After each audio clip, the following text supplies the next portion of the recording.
नमस्कार साଙ୍ଗमाने मुझे स्वागत करछि मो यूट्यूब चैनल। आज गोटे लॉन्ग वीडियो जोटा कि आमे आलू आउ कदली केमिति भेज फिश करी बनैबा सेटा देखिबा। यदि वीडियोटा भल लागिबो लाइक एंड सब्सक्राइब निश्चित करंतु। कदली को आपण भल भाबरे धोई बड़ बड़ कटिंग करी तापर आपण अल्प समय पर किछि पानी दे सिझे देबे। बेसी टाइम न 15 मिनिट कि 20 मिनिट आपण सिझेबे। बॉईल हला समय रे ही आपण ता सहित प्याज अदा रसुण भल भाव कटिंग करी आपने आपको ग्राइंडिंग करदेवे।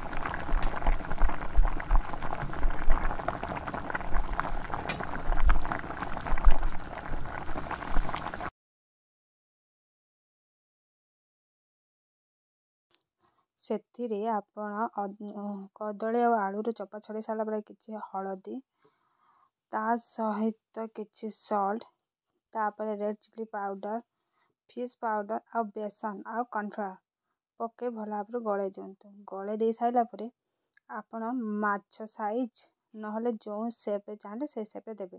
हेले माछ साइड टिके टिके सुंदर देखा जाय पय किछि अल्प तेल आ रेड चिली पाउडर मिसई ता साइड दे देबे। तापर किछि तेलटा गरम हो साला परे आपण तेलटा गरम हो साला परे आपण भेज फिश को छाणंतु जेमते छणा जाए।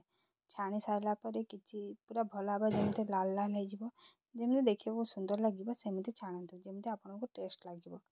सेमते छाणी साइला परे किछि समय परे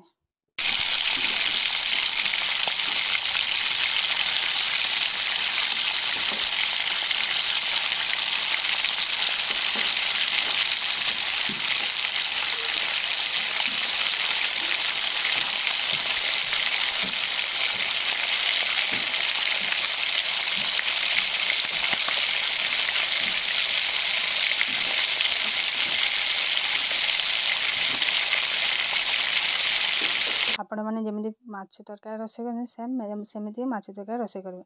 जदि आपण वीडियो भल लगे लाइक एंड सब्सक्राइब निश्चित करूँ। जय जगन्नाथ।